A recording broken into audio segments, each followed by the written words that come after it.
የኢየሱስ ደም የማይሰብረው ቀንበር የለም። እነዛ በበግና በጠቦት ደም ነፃ መውጣት ከቻሉ ይልቁንም እናንተ ደግሞ በኢየሱስ ክርስቶስ ደም ካላችሁበት ሁኔታ ነፃ መውጣት ትችላላችሁ። ሃሌሉያ! አዋጁ በመስቀል ላይ ታውጇል። ጌታ ኢየሱስ ክርስቶስ በታላቅ ድምፅ ጮሆ ነፍሱን ሲጠው ተፈጸመ ብሏል። ያልጨረሰላችሁ ምንም ነገር የለም። ሃሌሉያ! ሁሉ ተፈጽሟል በሉ እስቲ። በደሙ በኩል በሉ እስቲ። ነፃ መውጣት እችላለሁ በሉ እስቲ። Stars TV Worldwide ብርሃን ሆነን ዓለም ላይ Stars TV Worldwide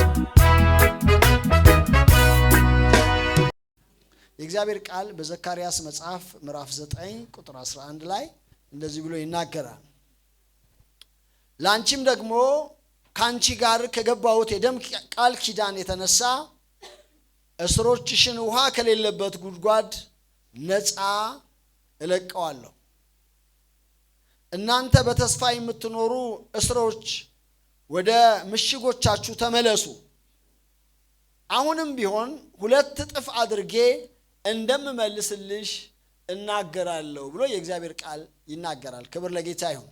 አጠገባችሁ ያለውን ሰው እግዚአብሔር ይመልስልሃል በሉት። አንድ ነገር ከሆነ የተወሰደው በሉት። እግዚአብሔር 2 እጥፍ አድርጎ ይመልሳል በሉት። ምክንያቱም መጽሐፉ ነው የሚናገረው። 2 እጥፍ አድርጌ ምን ልልሻለሁ አለ? እመልስልሻለሁ። ምናልባት እስራኤል በዚህ ወቅት የተወሰደባት ነገር አለ። ደሞም እስር ውስጥ ነው ያለችው። ግን ደግሞ የት ጋር እንደታሰረች እንኳን አታውቅም። ምክንያቱም እስሮችሽን ውሃ ከሌለው ጉድጓድ ውስጥ ምን እለዋለሁኝ አለ? እፈታለሁ፣ አወጣለሁኝ ብሎ እግዚአብሔር ይናገራል። ክብር ለኢየሱስ ይሁን። ሃሌሉያ!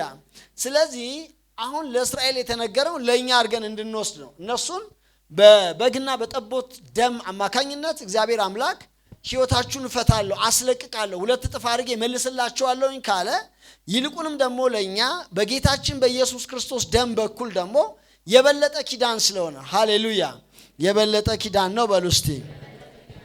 የበለጠ ኪዳን ስለሆነ የበለጠ መፈታት፣ የበለጠ ነፃ መውጣት ይሆንላችኋል ማለት ነው። ጌታ ይባረክ።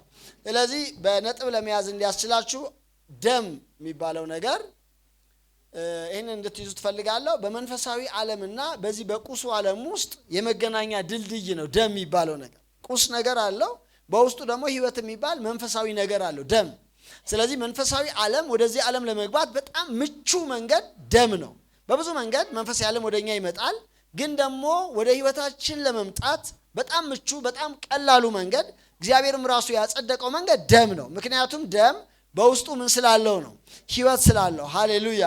መጽሐፍ ሲናገር ደሙም ከህይወቱ የተነሳ ያስተሰርያልና ደሙን ምን አትበሉ አለ? አትብሉት ብሎ እግዚአብሔር ተናገረ። ስለዚህ ደም ውስጥ ህይወት አለ፣ መንፈሳዊውን ዓለም ይወክላል። ደግሞ ቁሱ ደም አለ፣ ይሄ ቀዩ ደግሞ ደም አለ። እሱ ደግሞ ፍጥረታዊውን ዓለም ይወክላል። ስለዚህ በሌላ ነገር ልንገባ፣ ለምሳሌ መስዋዕት አቅርበን ወደ መንፈሳዊ ዓለም መግባት እንችላለን። በምስጋና ወደ አደባባዮች እንገባለን ይላል። በምስጋና ልንገባ እንችላለን። በብዙ አይነት መንገድ ወደ መንፈሳዊ ዓለም መግባት ይቻላል። ምክንያቱም ሰው መንፈሳዊ ፍጡር ነው። እኔ አሁን ሰው መንፈስ ነው አላልኩም፣ ግን ሰው ምንድነው አልኩኝ? መንፈሳዊ ፍጡር ስለሆነ ነው ሄዶ መንፈሳዊ ዓለም ውስጥ መኖር የሚችለው። መንፈሳዊ ፍጡር ባይሆን ሰው መንፈሳዊ ዓለም ውስጥ መኖር ምን አይልም። ለምሳሌ እንስሳት መንፈሳዊ ፍጡሮች አይደሉም። ነፍስና ስጋ አላቸው። ነፍሳቸው ማለት ስሜታቸው፣ ዕውቀታቸው፣ ፈቃዳቸው ነው። ያውቃሉ፣ የተወሰነ ኢሞሽን አላቸው፣ ፈቃድ አላቸው። ለምሳሌ ቤታቸውን ያውቃሉ፣ አሳዳጊያቸውን እንደዚህ አስተዳዳሪያቸውን ያውቃሉ። በነፍሳቸው በኩል ነው ይሄ ዕውቀት ያለው። ነፍስና ስጋ አላቸው። ሰው ግን ነፍስ፣ ስጋ፣ መንፈስ ነው። መንፈሱ መንፈሳዊ ዓለም ውስጥ የመኖር አቅም አለው። ስለዚህ እንስሳ ሲሞቱ እዚህ ምድር ነው የሚያበቁት፣ ቁስ ብቻ ስለሆኑ ማለት ነው። ሰው ግን ሲሞት ሄዶ እግዚአብሔር ጋር ሄደ እንላለናል፣ ወደ ጌታ ሄደ ምናምን እንላለናል። ሄዶ በዛ የመኖር ብቃት አለው። መንፈሳዊ ፍጡር ነው፣ መግባት ይችላል። እግዚአብሔር ስሙ ይባረክ። ይኸውላችሁ መንፈሳዊ በላይነትን ለመያዝ የምትፈልጉ ከሆነ አሸናፊ በዚህ ምድር ላይ ተዘልላችሁ ለመቀመጥ አሸናፊ ህይወትን ለመኖር የምትፈልጉ ከሆነ ወደ መንፈሳዊ ዓለም ገባ ወጣ ማለት ይጠበቅባቸዋል። ዝም ብሎ ቁሳዊ ዓለም ውስጥ ብቻ ሆናችሁ በዚህ ይሄ ዓለም ስርዓቱ በሙሉ እየተዋቀረ ያለው አሁን በመንፈሳዊ ስርዓት ስለሆነ ነው። ምሳሌ የጨለማውም ዓለም ፊውቸር ላይ እኮ ለመግዛት ለመሸጥ ለመለወጥ እስከሚያስቸግር ድረስ ነገሩን መንፈሳዊ ያደርገዋል እኮ ይቀይረዋል። ስለዚህ እናንተም መንፈሳዊ ዓለም ውስጥ ገብታችሁ ኃይል መቀበል ምሪት መቀበል ከእግዚአብሔር ዘንድ አንዳንድ ነገሮችን መስማት ካልጀመራችሁ በዚህ ዓለም አሸናፊ ሆናችሁ ለመኖር አትችሉ።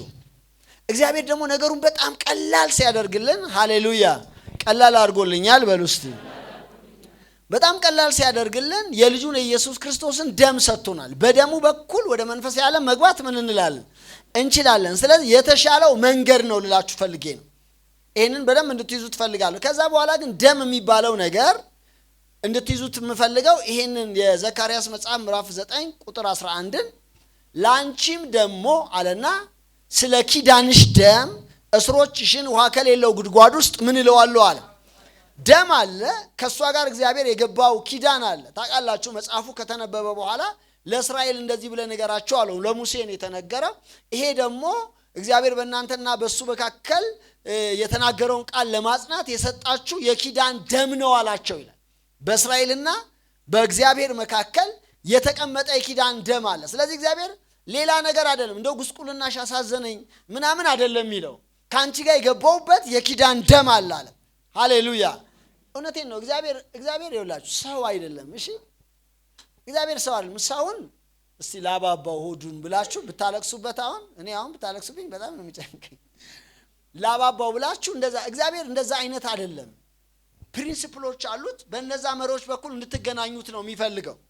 እስራኤል አሁን ከባድ ጉስቁልና ውስጥ ነች። ከባድ እስራት ውስጥ ነች ያለችው። ያንን አሳዘንሽኝ አይደለም ይላት።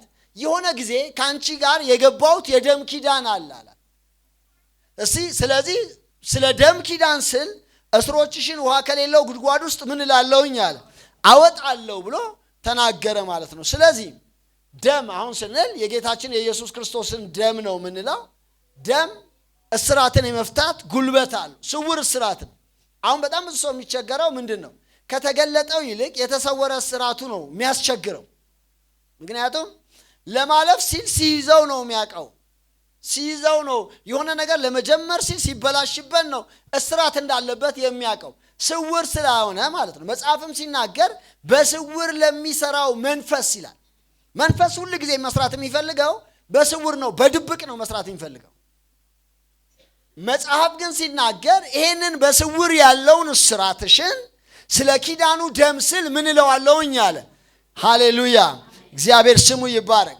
ሰው እፈታሻለሁኝ አለና መፈታትና መለቀቅ ብቻ አይደለም አለ። ደግሞ ሁለት እጥፍ አድርጌ ምን እልልሻለሁ አለ። ኢየሱስ ያድናል። ሃሌሉያ ዛሬ በጌታ በኢየሱስ ስም ከኪዳኑ ደም የተነሳ ነገራችሁ ይመለሳል። ምርኮ ይመለሳል። እግዚአብሔር ምርኮ በመመለስ የሚታወቅ አምላክ ነው። ታውቃላችሁ በኢዩኤል መጥቶ ደጎቢያ ኩኩባ አንበጣ የበሉባችሁን ዘመኖች ምን እላለሁ አለ። ሃሌሉያ እግዚአብሔር ያስመልስልኛል በሉ። አዎ በቃ አንዳንድ ጊዜ መማር ባለባችሁ ጊዜ ላትማሩ ትችላላችሁ። መስራት ባለባችሁ ጊዜ ላሰሩ ትችላላችሁ።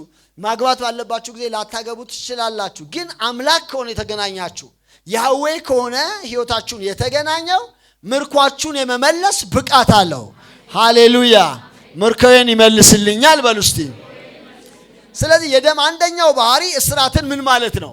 መፍታት ነው። የሰው ልጅ በሙሉ የኃጢአት እስረኛ ነው የነበረው። ሁሉ ኃጢአትን ሰርተዋል፣ የእግዚአብሔርም ክብር ምን ብሏቸዋል? ጎሏቸዋል። ሁላችን በኃጢአት ታስረን እያለ ጌታ ኢየሱስ ክርስቶስ ደም ይዞ መጣ። አምላክ ነው ለመርህ ስለሚገዛ ነው እንጂ እኮ ሁላችን በኃጢአት ታስረን እያለ በቃ ትቼላቸዋለሁ ቢልስ ምን ችግር ነበር? ችግር የለውም አይደል? ነገር ግን በአምላክ ዘንድ ፕሪንሲፕል ነው፣ መርህ ነው። ስለዚህ ደም ያስፈልጋል ለመፈታት እና ጌታችን ኢየሱስ ክርስቶስ ደም ይዞ መጣ። በዛ ደም አማካኝነት ከኃጢአት እስራት ተፈተናል፣ ከጉስቁልና ተፈተናል። ሃሌሉያ ተፈትቻለሁ በሉ እስቲ። አዎ በቃ የመጀመሪያው የኢየሱስን ደም ስትወስዱ የሚሆነው ነገር ስውር እስራት በህይወታችሁ ላይ ግራ ያጋባችሁ ምንድነው የቱ ጋር ነው ሚስጥሩ የምትሉ ነገር ካለ ያንን እስራት የደሙ ኃይል ይፈታዋል ማለት ነው። ሃሌሉያ። ሁለተኛ ደም ነፃ ያወጣል፣ ቀንበርን ይሰብራል፣ እስራትን ይፈታል። ምናልባት ትንቢት ተነግሯችሁ ያልተፈታ ችግር ወይንም ደግሞ እጅ ተጭኖባችሁ በቅባት ተጸልዮላችሁ ብዙ ተአምራት በህይወታችሁ ተነግሮ ወይንም ተሰርቶ ነፃ ያልወጣችሁበትን መንገድ ነፃ የምትወጡት በደም በኩል ነው። እግዚአብሔር ይመስገን። ምክንያቱም መጽሐፍ ቅዱሳችን እናንተ ዘጸአት ምዕራፍ 3 ጀምራችሁ አንብቡት። ዮሴፍን የማያውቅ ሰው ተነስቶ ሲያስጨንቃቸው እግዚአብሔር ሙሴን ላከው። ወደ 10 ተአምራትን አደረገ በፊታቸው። በተአምራት ግን ፈርዖን ሊለቅ ምን አላለም? አልቻለም፣ አለቀቃቸው። ስለዚህ እግዚአብሔር መርህ አመጣ። ለሙሴ ሄደና ነገረው። ምስጢር ነው ያወራው። አሁን ነፃ የምትወጡበት መንገድ ሌላ ነው፣ ከፍ ያለ ነገር ያስፈልጋል አለና መቃንና ጉመናችሁን ደም ቀቡ አለ። እግዚአብሔር ይመስገን። ብዙ ተአምራት ነው የሆነው ታውቃላችሁ። 10 ተአምራት ሆኗል። የመጨረሻው ተአምራት ግን የደም ተአምራት ሲሆን ግን ነፃ ወጡ ማለት ነው። ጌታ ይመስገን። ስለዚህ ምናልባት ትንቢት ተነግሯችሁም ያው እንደውም ትንቢት ከተነገራችሁ በኋላ አንዳንድ ጊዜ ነገሮች እየከበዱባችሁ ሊሄዱ ይችላል። ምክንያቱም ሲነገር እናንተም ትሰማላችሁ፣ ያኛውም ይሰማል አይደል? ካለ እንደዚህ ብለን ስንናገር እኮ ያኛውም አካል ይሰራል አይደል? እግዚአብሔር ያ ትንቢት የሚፈጸምበትን መንገድ ይሰራል። ሰይጣን ደግሞ የማይፈጸምበትን መንገድ ይሰራል። ለዛ ነው ጳውሎስ ለጢሞቴዎስ አንተ ግን በተነገረልህ የትንቢት ቃል ተዋጋ የሚለው ማለት ነው። ስለዚህ ሲነገራችሁ ጠላት ይዋጋል። ጠላት ማሸነፍ የማይችለው ግን የደሙን ጉልበት ነው። ሃሌሉያ። አሁን ደሙን ይዣለሁ ስትሉ ማለፍ ይሆንላችኋል፣ ዘጸአት ይሆንላችኋል። ዛሬ ጸልያለሁ በጌታ በኢየሱስ ክርስቶስ ደም ነፃ መውጣት ይሆንላችሁ። የኢየሱስ ደም የማይሰብረው ቀንበር የለም። እነዛ በበግና በጠቦት ደም ነፃ መውጣት ከቻሉ ይልቁንም እናንተ ደግሞ በኢየሱስ ክርስቶስ ደም ካላችሁበት ሁኔታ ነፃ መውጣት ትችላላችሁ። ሃሌሉያ። አዋጁ በመስቀል ላይ ታውጇል። ጌታ ኢየሱስ ክርስቶስ በታላቅ ድምፅ ጮሆ ነፍሱን ሲጠው ተፈጸመ ብሏል። ያልጨረሰላችሁ ምንም ነገር የለም። ሃሌሉያ። ሁሉ ተፈጽሟል በሉ እስቲ። በደሙ በኩል በሉ እስቲ። ነፃ መውጣት እችላለሁ በሉ እስቲ። ሃሌሉያ። ይኸውላችሁ መናፍስት ሰዎችን እንግዲህ ያው ዋነኛ ጠላታችን እነሱ ስለሆኑ ነው። ብቻ ሰዎችን የሚያጠቁበት በሁለት መንገድ ነው። አንደኛው መንገድ ሰዎች ውስጥ ራሱ ይገባሉ እና ይገቡና የለውብህም ይላሉ። የለውብህም ይላል። እኔ አንተ ውስጥ አይደለሁም ይሉታል። ሰውየው እኔ ውስጥ የለም ብሎ እንዲያምን ነው የሚያደርጉት። ከዛ እግዚአብሔር ኃይል በጣም ከመጣ ኢንፍሉዌንስ ስለሚደረጉ ያኔ ነፃ ይወጣል። ሌላው ግን መንፈሳዊ ዓለምን ይይዛሉ። በጣም አደገኛው ነፃ ለመውጣትም ትንሽ የሚከብደው ፓርት መንፈሳዊ ዓለማችሁን ሲይዙት ነው። ታውቃላችሁ መጽሐፍ ቅዱስ በአየር ላይ እንዳለው አለቃ መንፈስ ፈቃድ በፊት ምን አላችሁ ይላል? ተመላለሳችሁ። ምንመላለስበት በአየር ላይ የሚሰሩ መናፍስቶች አሉ። ሐሳብ ሰው ውስጥ የሚያስገቡ፣ መንገድን የሚያጣምሙ፣ የተለያየ ነገር የሚያረጉ ማለት ነው። ይሄ ላይኛውም ይሁን በውስጥም ያለው ይሁን ግን ነፃ የመውጫው መንገድ ደሙ ነው። ደሙን ስትወስዱ መንፈሳዊ ዓለማችሁ ይጠራል። ክብር ለጌታ ለኢየሱስ ይሁን። ደሙን ስትወስዱ ውስጣችሁ ካለ የጨለማ ኃይል መሰበር ይጀምራል። ኢየሱስ ጌታ ነው። ግን ደሙን በእምነት ነው መውሰድ የሚጠበቅብን። በእምነት ከወሰድን ነፃ እንሆናለን ማለት ነው። ክብር ለጌታ ይሁን። ሁለተኛው ደም እንግዲህ ነፃ ያወጣል ነው። ሶስተኛው ደም ስለኛ መልካምን ነገር ይናገራል ማለት ነው። እስቲ ፓስተር ዕብራውያን ምዕራፍ 12 ከቁጥር 22 አካባቢ 21 ወይንም 22 ደሙ ስለናንተ መልካምን ነገር ይናገርላችሁ። እናንተ እንኳን አንዳንድ ጊዜ እናንተ ስለራሳችሁ መልካም አትናገሩም አይደል? እኔ ማለት ማረባ፣ እኔ ማለት ማልጠቅም፣ እኔ እኮ እንደዚህ ነኝ ብላችሁ ራሳችሁን ትናገራላችሁ አይደል? ደሙ ግን ስለናንተ እንደዛ አያወራም። የሚያወራላችሁ መልካም ነገር ነው። እግዚአብሔር ይመስገን። ይሄ ማለት እግዚአብሔር አምላክ ሲና ተራራ ላይ ወርዶ በቃ በጣም የሚያስፈራ ነበር። ጭስ ነበረ፣ ጭጋግ ነበር፣ የመለከት ድምጽ ነበረ። ተራራውን የሚነካ ሰው ካለ ይሙት፣ በቀስት ይወጋ ተብሎ ታውጇል። አዋጅ ታውጇል። የሚያስፈራ ነው የነበረው ነገር እና አሁን እናንተ እዛ ዘመን ላይ አይደላችሁም ያላችሁት፣ ሌላ ዘመን ውስጥ ገብታችኋል ነው። በደም እንድትይዙት ነው። እሺ እንስሳ እንኳን ተራራውን ቢነካ ተወግሮ ይሙት የምትለውን ትእዛዝ ሊታገሱ አልቻሉምና ሙሴም እጅግ እፈራለሁ እንቀጠቀጥማለሁ እስኪል ድረስ የሚታየው እጅግ የሚያስፈራ ነበር። ነገር ግን ወደ ጽዮን ተራራና ወደ ሕያው እግዚአብሔር ከተማ ደርሳችኋል። አሁን እናንተ እዛ ተራራ ጋር አልደረሳችሁም። እናንተ የደረሳችሁት የት ነው አለ? ወደ ጽዮን ወደ እግዚአብሔር ከተማ ምን ብላችኋል? ደርሳችኋል። እሺ ወደ ሰማያዊቱም ኢየሩሳሌም በደስታም ወደ ተሰበሰቡት ወደ አላፍ መላእክቶች በሰማያትም ወደ ተጻፉ ወደ በኩራት ማህበር የሁሉም ዳኛ ወደሚሆን ወደ እግዚአብሔር የሁሉ ነገር ዳኛ ወደሚሆን ወደ እግዚአብሔር ፍጹማንም ወደ ሆኑት ወደ ጻድቃን መንፈሶች እሺ ቀጥለው የአዲስም ኪዳን መካከለኛ ወደሚሆን ወደ ኢየሱስ አሁን እቺ ነው የአዲስ ኪዳን መካከለኛ ወደሚሆን ወደ ማን አለ? ወደ ኢየሱስ። አሁን ወደ በጎች ወደ ጠቦቶች ወደዛ አይደለም የመጣችሁበት አመጣጥ። የአዲስ ኪዳን መካከለኛ አለው አንድ እግዚአብሔር አለና በሰውና በእግዚአብሔር መካከል ደግሞ ስንት አለ አለ? ወደዛ መካከለኛ መጣችኋል። እሺ ከአቤልም ደም ይልቅ የሚሻለውን ወደሚናገር ወደ መርጨት ደም ከአቤል ደም ይልቅ የአቤል ደም ምንድነው የሚያወራው? ክስ ያወራል። ተገድያለሁ ብሎ ይናገራል። በእግዚአብሔር ፊት የሚያወራው ያን ነው። የኢየሱስ ደም ግን ክስን አያወራም ነው። እግዚአብሔር ስሙ ይባረክ። ስለዚህ ሶስተኛው ፖይንት የጌታ የኢየሱስ ክርስቶስ ደም እናንተ በማንኛውም ሁኔታ ውስጥ ሁኑ ስለናንተ የሚያወራላችሁ ምንድነው እያልኩኝ ነው? መልካም ነገር ነው የሚናገረው።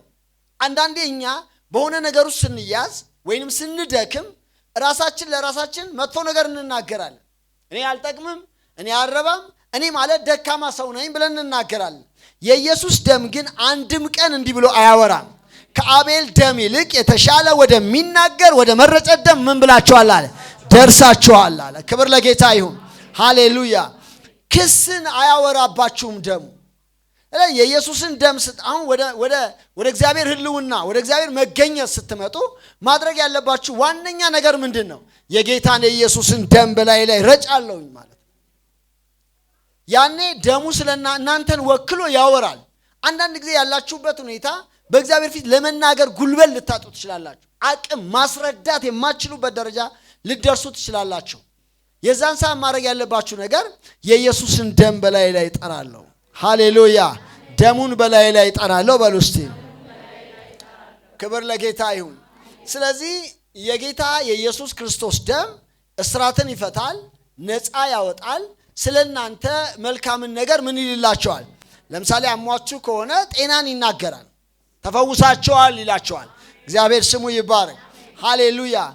ደግሞ አታችሁ ተቸግራችሁ ካለ በረከትን ያወራላችኋል።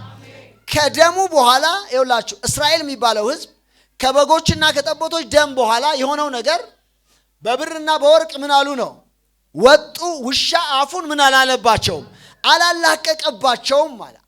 ደሙ ከነካችሁ በኋላ እግዚአብሔር አምላክ ህይወታችሁ የሚባርክበትን መንገድ ይከፍትላቸዋል። ክብር ለኢየሱስ ይሁን። ዛሬ የጌታ ኢየሱስ ደም በመንፈሳችሁ ላይ እንዲረጭ ጸልያለሁ። በስጋችሁ ላይ እንዲረጭ ጸልያለሁ። በእያንዳንዱ ነገራችሁ ላይ ደሙ እንዲረጭ ጸልያለሁ።